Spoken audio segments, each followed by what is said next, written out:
ଘରେ କହିବାରୁ ସନ୍ଧ୍ୟାବେଳେ ଯାଇ ବସିଗଲି ମୁଁ ଟିକେ ଦୋକାନରେ। ଆଉ ଏମିତି ତ ମୁଁ କେବେ ଦୋକାନରେ ବସେନି, ତ ବେଳେବେଳେ ଯାଇକି ମୁଁ ଦୋକାନରେ ବସି ପଡ଼େ। ତାପରେ ଆସିଯାଇଥିଲା ଆମର ହାପୁନ୍ ସାଙ୍ଗରେ ଟିକେ କଥାବାର୍ତ୍ତା ହେଇ ହାପୁନ୍ କହୁଛି ଏଇଟା କେତେ ରେଟ୍ ସେଇଟା କେତେ ରେଟ୍, କାହିଁକିନା ନୂଆ ଜିନିଷ କିଛି ଆସିଥିଲା ଦୋକାନକୁ।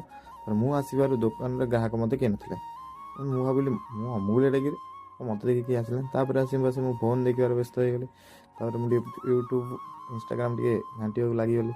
ଯେତେ ଘାଣ୍ଟି ଲାଷ୍ଟକୁ ଫୋନ୍ ମଧ୍ୟ ମନା କରିଦେଲା, କେତେ ଘାଣ୍ଟୁଛୁ, ମାନେ ଚାର୍ଜ ସରିଗଲା। ତାପରେ ମୁଁ ଫୋନ୍ଟାକୁ ସେମିତି ଦେଖିଲି ଫୋନ୍ ସୁଇଚ୍ ଅଫ୍ ନ ହେବା ଯାକେ। ତାପରେ ଫୋନ୍ଟା ବି ମଧ୍ୟ ଲାଷ୍ଟକୁ ସିଏ ବି ମଧ୍ୟ ଥକିଗଲା। ତାପରେ ସିଏ ବି ମଧ୍ୟ ସୁଇଚ୍ ଅଫ୍ ହେଲା। ସୁଇଚ୍ ଅଫ୍ ହେଇଥିଲା ମୁଁ ବସିକି ମନ ପୁରା ଦୁଃଖ। ତାପରେ ଘରେ ଖାଇବା ଡାକିଲେ ମୁଁ ଯାଇ ବସିଗଲି ଖାଇବା ପାଇଁ। ଆଉ ଘରେ ମଧ୍ୟ ଟିଭି ଲାଗିଥିଲା। ଟିଭିର ସାଉଣ୍ଡ ଶୁଣି ମୁଁ ବି ମୋ ବ୍ଲୁଟୁଥ୍ ଗୀତ ଲଗାଇ ଖାଇବାକୁ ଲାଗିଗଲି। ଖାଇକି ଆସିଗଲି ଶୋଇବାକୁ। ଏମିତି ଆଜି ସନ୍ଧ୍ୟାବେଳଟା କଟିଥିଲା। ଯଦି ଆପଣମାନଙ୍କୁ ମୋ ଭିଡ଼ିଓଟି ଭଲ ଲାଗିଛି ଲାଇକ୍ ସବସ୍କ୍ରାଇବ୍ କରିବାକୁ ଭୁଲିବନି। ବାଏ ବାଏ ସାଙ୍ଗମାନେ।